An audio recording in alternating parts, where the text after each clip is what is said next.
Buenos días, mi nombre es Gonzalo Acarti y voy a presentar una comunicación del título Espiritualidad Mapuche, Raíces Sagradas en el espacio lúdico. Y agradecer antes que nada a la organización del Congreso Lúdica por permitirme presentar el día de hoy. Para empezar, me gustaría decir que este estudio plantea de buscar los elementos que definen prácticas locales, que son comúnmente aceptadas y cómo éstas puedan derivar, digamos, o estar originadas por prácticas ancestrales que muchas veces han olvidado, digamos, sus orígenes. Para realizar esto, lo que planteo es un estudio y análisis de algunas características del pueblo mapuche, que si bien no es el único pueblo que influye, desde mi punto de vista es el que presenta una mayor influencia en la cultura local. Y además, digamos que es la comunidad originaria que ha logrado resistir de mejor manera en el tiempo. Ahora, para empezar me gustaría introducir un par de cuestiones relacionadas al creo mapuche, que por cuanto sea insuficiente el tiempo que tengo a disposición, creo que podrían permitir de comprender mejor cuáles son los elementos de los que nos ocuparemos. Antes que nada, podríamos decir que el estudio etnográfico de la civilización ha presentado distintos tipos de complejidades, sobre todo por motivos de amplitud geográfica y también por el tipo de organización social que tiene el pueblo. Ahora, cuando pensamos al pueblo mapuche, podríamos decir que su cosmovisión está fuertemente ligada a una concepción de tipo espiritual. El Wenumapu, que sería el cielo, es una concadenación que sigue desde la vida hacia la muerte, y se presenta como si fuesen tendencialmente complementarios y concadenados. Ahora, haciendo un salto y dejando de parte las prácticas chamánicas relacionadas a la machi, así como otros aspectos ligados a la religiosidad mapuche, me interesaba evidenciar un aspecto.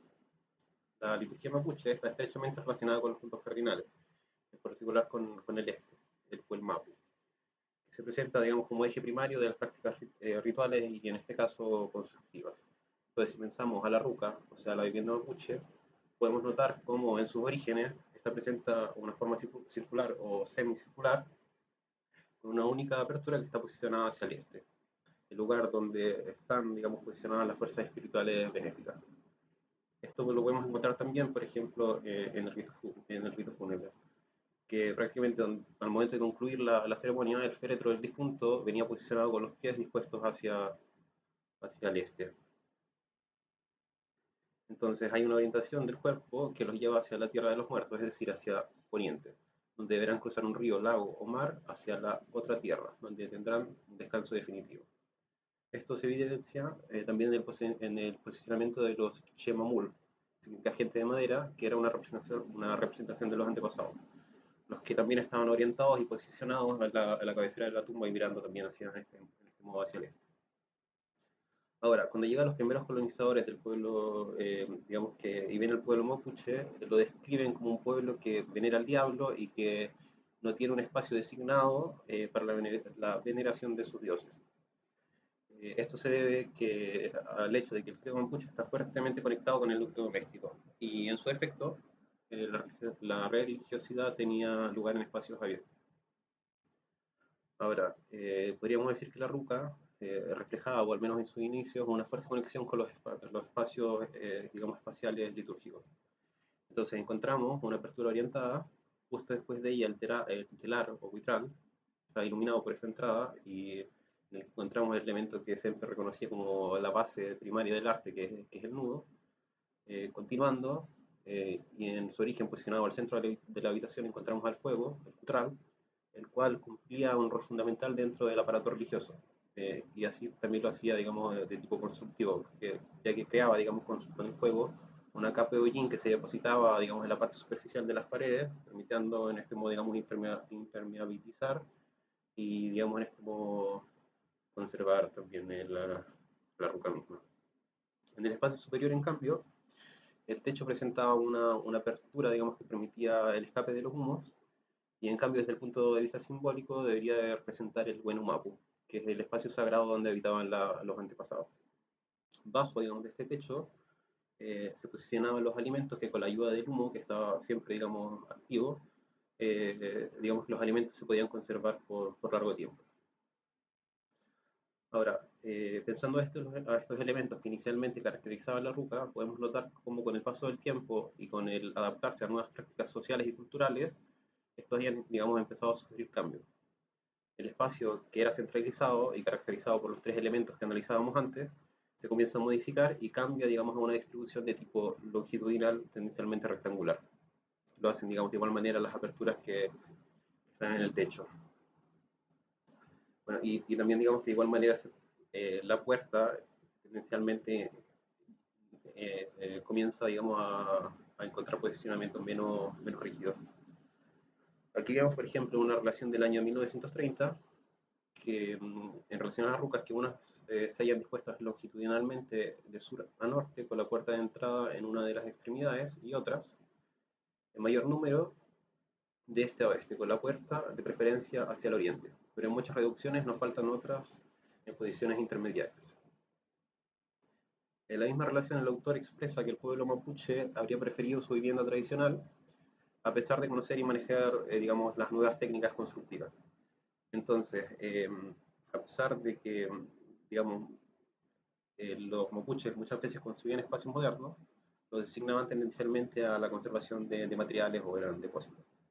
Entonces podríamos decir que estas nuevas prácticas constructivas conservaban los elementos formales de las antiguas rucas, pero podían, digamos, y procedían a mezclarse con las nuevas realidades locales. Entonces este tipo de experiencia podrían ser los generadores de las que conocemos el día de hoy como fogones. Que ahora pasamos a la que llamamos el fogón en la cultura campesina. Entonces digamos que las prácticas, como las que mencionábamos antes, se arraigan en el territorio y entran a ser parte, digamos, de las tradiciones campesinas. Para ejemplificar este fenómeno, tomo como ejemplo una pequeña realidad, que es la de la isla de Chiloé, en el sur de Chile, en modo, digamos, de poder vehicular un poco este discurso. Entonces ahora, si pensamos al fogón chilote, podremos notar una fuerte afinidad con los elementos de la ruca. Formalmente encontramos una puerta y otros pocos ingresos de luz, que en este caso, así como con la evolución de la ruca, ya no son orientados. Inicialmente, estas estructuras mantenían no solo una relación formal con la ruca, sino también por la ocupación del territorio, que era de modo puntual y poco denso, digamos. Podríamos decir entonces que la casa rural en su origen, en algún modo coincidía con el fogón. La llamada casa chilota consta de un solo cuerpo, y tiene en un extremo el estrado donde duermen los moradores y en el otro el fogón donde arde constantemente el fuego. De igual manera, haciendo referencia al desarrollo de la ruca, se dice que a veces están unidas por un pasillo abierto o cerrado. Originalmente estas dos instancias, casa fogón y casa dormitorio, estaban integradas en un puro sistema, la ruca, pero con el paso del tiempo se han ido separando. Ahora, el fogón, en una primera fase, digamos, adaptativa, se presentará, digamos, como un elemento anexo a la casa, al que se va y se pasa gran parte del día, hasta que, digamos, paulatinamente este elemento pasa a ser emarginado de las dinámicas cotidianas y se mantiene así un poco a la espera de su utilizo en momentos especiales. Podríamos decir entonces que este objeto primario toma dos caminos y que podemos reconocer en el desarrollo de construcciones no solo rurales, sino también dentro de las casas en los centros, digamos, urbanos. Por una parte, en muchas zonas rurales se mantiene el fogón a la espera de su utilizo, digamos, para ocasiones socialmente reguladas. Por otro, digamos que en el diario vivir, esto se refleja en la cocina, o en este caso la que definimos la cocina chilota, la cual, digamos, que conserva gran parte de la organización espacial que estaba caracterizada por el fuego, donde el fuego ya no es visible, pero es percibible a través, digamos, de la estufa. Entonces la cocina ocupa un lugar de privilegio. Es el recinto donde se preparan las comidas, pero es sobre todo el recinto destinado al encuentro familiar. En la tibieza de esa atmósfera hogareña se planifican las actividades cotidianas, se habla del humano y lo divino. Se cuentan historias, fábulas, leyendas, adivinanzas. El fogón, en cambio, es utilizado para ahumar carnes, cocinar comidas típicas. También se preparan allí los asados y los curantos, cuando las condiciones climáticas exteriores no son adversas. Entonces, podríamos decir que el fogón se presenta como un elemento que está un poco a la espera del evento. Podemos ver, en cambio, dentro de la casa, digamos, la cocina como generador del espacio, de la cotidianidad y de la oralidad. cambio, fuera de ella el fogón, el que inicialmente se presentaba como el elemento con la mayor carga simbólica y que con el paso del tiempo se convierte en un elemento completamente lúdico. Ahora, si pensamos a la definición que dice que el elemento lúdico toma prestadas las características del elemento sacro, pero que en algún modo las rompe y toma en préstamo solo su forma, digamos que esto se hace evidente y tangible cuando pensamos en estos espacios. Entonces, digamos que en esta conjunción podríamos introducir lo que es el quincho moderno, que si bien la palabra la podemos reconocer en el quechua, es común que por medio de la difusión cultural de algunos términos derivados en parte de las relaciones precolombinas, las palabras, digamos, vengan difundidas en el territorio y toman, digamos, a su vez las características del pueblo que las habita, hundiéndose en un cierto modo y pasando a ser parte de un nuevo sistema cultural. Digamos que esto se hace presente en prácticas como la minga, donde podemos notar una fuerte conexión con la que es el rucatún, donde a través, digamos, del trabajo comunitario se procedía a la realización de la ruca. Entonces, por cada etapa, el dueño de casa ofrecía a los colaboradores una fiesta en donde se bailaba y bebía por 3 o 4 días, revelando el carácter ceremonial que tenía para los aborígenes del sur del Biobío la construcción de su hogar, tradición que perdura en Chiloé con el nombre de minga. Es común, digamos, que en algunas zonas rurales se siguen realizando estas prácticas, y a pesar que las más pintorescas y, digamos, y la más difundida es la realización de tiradura de caza, persisten, digamos, también labores de cosecha, de siembra, los cuales, digamos, son todos consagrados a través de una fiesta final. Esto lo podemos notar también en prácticas de tipo cristiano, como pueden ser las que unen a la fiesta de San Juan en Wildac con la del baile del trompón, en cambio que es de origen mapuche. Bueno, esta pequeña paréntesis era un poco para entender cómo muchas veces estas palabras y las creencias encuentran en prácticas locales, digamos, se encuentran con las prácticas locales, se mezclan en un cierto modo y dan lugar a nuevas creencias y modos de vivir. Ahora, volviendo al quincho, como decía antes, el espacio está destinado casi exclusivamente a la realización de fiestas. Tendencialmente es un objeto anexo a la casa, pero que presenta, digamos, un cierto tipo de autonomía. El fuego, que inicialmente hacía parte de la ruca y que era centralizado, tiende, digamos, a desplazarse hacia los costados y, digamos, de igual manera la disposición de los espacios digamos, que estaban alrededor del fuego.